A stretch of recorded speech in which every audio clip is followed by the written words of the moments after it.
Hello and welcome to Rolling with Reviews. I'm Will, and with me as always is the Princess of Petals, Sarah. And today we're doing a review of Tussie Mussie. Sarah, tell us a little bit about this game. All right, Tussie Mussie is a bluffing and drafting game based on Victorian gifting of flowers with their various meanings. That's cool. Why did we get it? Why did we? Because it's designed by Elizabeth Hargrave. Yeah, she did a little game called Wingspan. Oh, just a tiny little game. Just a little bit. Just a little one. Also, I originally got this to play with my coworkers as a nice short game to play during lunch. I'm now working from home, so it's now actually at home. So Will and I can actually play it. The theme, it's flowers and their meaning, so that's, fun. Something different. Yeah. And lastly, art by Beth Sobel. Yeah, Sarah likes to mention Beth Sobel when her name pops up. She has bought games because of Beth Sobel's art. Yes, I'm getting better about also making sure we like the games, but that tree one, what was it called? I don't care now. But the tree one is very pretty, just a little too thinky for us. I think I know which one. Arboretum. Arboretum. Yeah. Beautiful. But yeah, that was one I bought because of Beth Sobel's art. Anyways, that's not what we're talking about here. No. We're talking about Tussie Mussie. That's why we got the game. But what do we like about the game? Well, I like the fact that it is about flowers. I mean, I know the closest thing that we've played was a prototype of Lanterns, which was a bouquet game at first. Oh, yes. There was a flower arranging or, you were making bouquets. But it changed. Which was good. Became Lanterns, and that was a good change for it. Worked very well for it. But since then, I haven't seen anything else about flowers. So having a flower game finally was nice. Yes, I agree. Yeah, I can't say any more about that other than, yes, I love Beth Sobel's art, so that's also why I really like the game. But it's also the small tactical decisions that you make. Nothing is really overwhelming. I mean, you might pause here and there when you get two really good cards, but you're still making just a decision between two cards. Yeah. One's going to go face up, one's going to go face down. And so you just got to make that decision. But it's not overwhelming in terms of everything else you have to do in the game. You're just making these small tactical decisions to try to do good in scoring. And if you don't one round, well, you're going to play 3 rounds in a game. And even if you do poorly in a game, just play the game again because it's short, which is also a really good thing about it is you can play it in multiple times in a row. Yeah, one thing I found interesting with the whole tactical nature is starting a round. The choices aren't, well, this is bad and this is good. Right. It's more of, well, I kind of want both of these.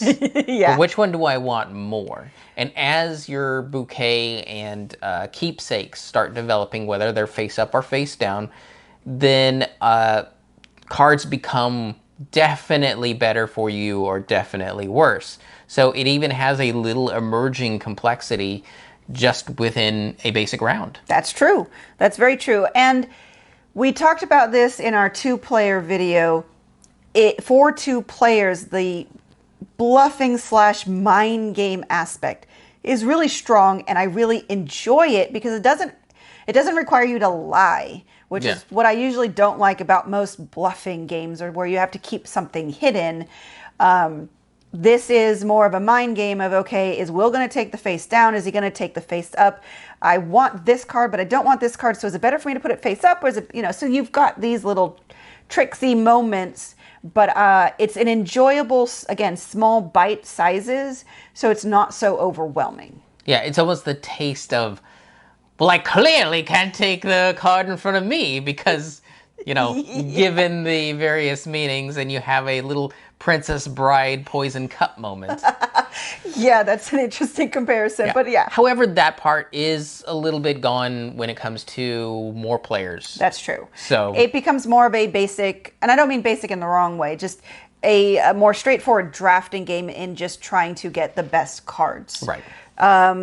So that's pretty much a lot of what we like about the game. But what we don't like is, unfortunately, there for Will, there were some, the double coding for colors just doesn't work. No, because they used the background of the art as the second coating to tell you whether or not something's red or yellow or white. Right. I couldn't see that. And even if I could, I'm not sure a background color that's in the... Because it's in the same color, right? Well, it's a border around the whole card. So here, let me pull one out. So it's a border around the whole card, all the art and stuff, but it's a pattern. So if you need to know all the pink cards, you're having to remember this pattern. Right. And maybe if you're, again, more visually able and just have colorblind issues, that won't be so difficult because you can see at a glance. But for your more severe vision, you have to remember that pink larkspur might be a really terrible choice since it has the word pink in it. Yeah, fortunately, when the flower does have a descriptor word, it usually is the color it is. Yes. But you had said you were trouble with the carnation. Yes, because I kept thinking in the song American Pie, pink carnation in the pickup truck. So it's pink, right? It's pink. It's yellow. Well, that's the border for pink, right? No, it's yellow. Right. So there's nothing saying when it calls out for pink, it doesn't necessarily also show you that border. The best that happens is certain colors like red, purple, yellow will be on that particular the same color of flower. So like does a carnation score that way? I don't know if it's the carnation specifically. There's one of the cards in yellow that scores for all yellow. Right. However, there's a white card that scores for all different colors. Right. So I just have to make sure I don't match up borders. So that can work.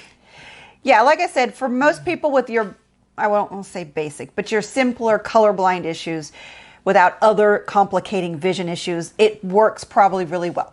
But for Will, we created a color aid card, which is very simple text, and it just says pink, and it has the 4 cards that are pink. So if he gets that card that says +1 for pink, he can just refer to this and be like, okay, I need to look for peony, phlox, I think is how you pronounce that one. Now, pink larkspur and pink rose, they actually have the word pink, so that's a little bit easier. But also, if he gets one that he needs to know different, and he again, doesn't know that amaryllis is red, but he's got a purple, yellow, or whatever already, and he gets amaryllis, then he knows from this card that it's red. Right. So we just made up this quick little guide.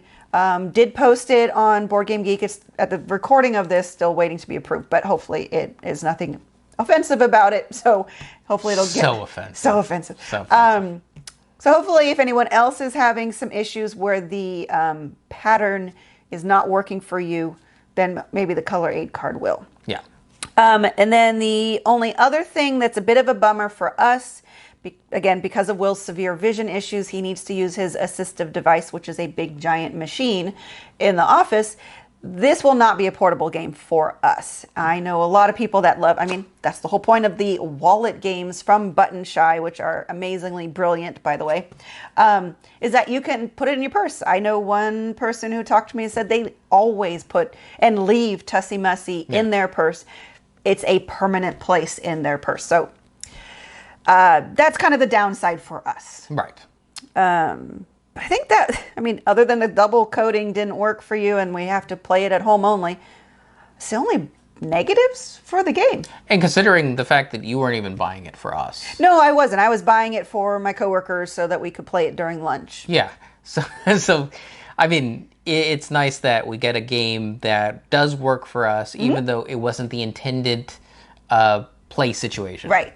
But I can see us not late at night, but like in the evening, we're like, let's play a small game, and like, well, let's play Tussie Mussie, you know, that kind of thing, or after a game. It's a great filler, lightweight game, and so I am glad it is finally home, and we can play it. Right. Okay. So, when we review a game, we also review it, and when we do a review, we each have 1d6 worth of rating to give. 1 is low, 6 is high. We give our number, reason why, add them together, see what it rolled for us. Sarah, what did Tussie Mussie roll for you? It rolled a 5 for me.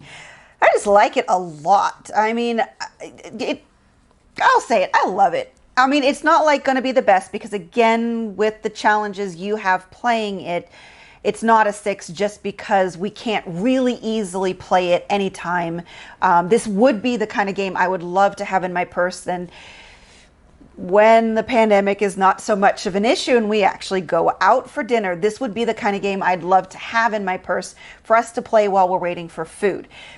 But it's not. So it's a game we play at home. I think that's kind of really why it doesn't get 6. And honestly, that's more of an us issue than the game issue. Yeah. But that's why it's not perfect for us. But otherwise, it's lightweight, it's fast, it's fun, it's engaging, it's bluffing that I can actually do, and I can do pretty well. I got him on some really good ones. Yeah. Might pip it down from there. Oh, no. Okay.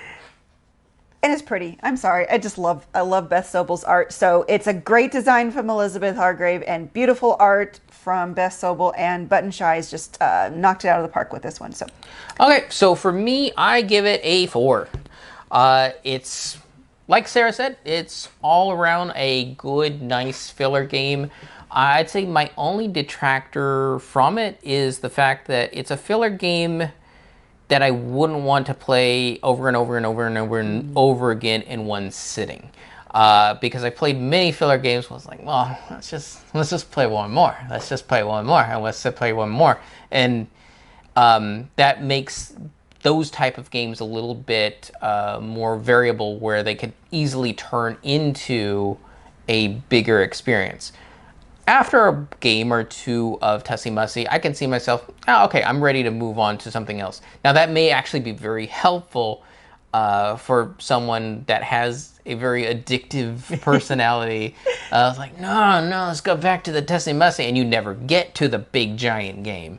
This will be a nice filler and will let you get to that game, but it sits solidly at a 4 because it's a really solid game.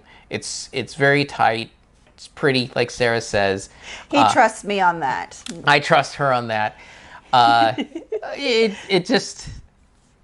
It's still what it is an 18 card game, so it, in my opinion, can only go so high and give so much in an experience.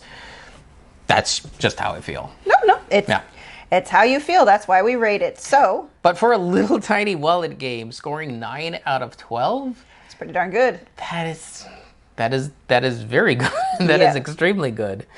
So hopefully that is helpful to you to make a decision as to whether or not Tussie Mussie belongs in your collection. If you have any questions, comments, or concerns, you can reach us on our various social media platforms at Rolling with 2, that's TWO. We are on Twitter, Facebook, Instagram, and on YouTube. Please like and subscribe.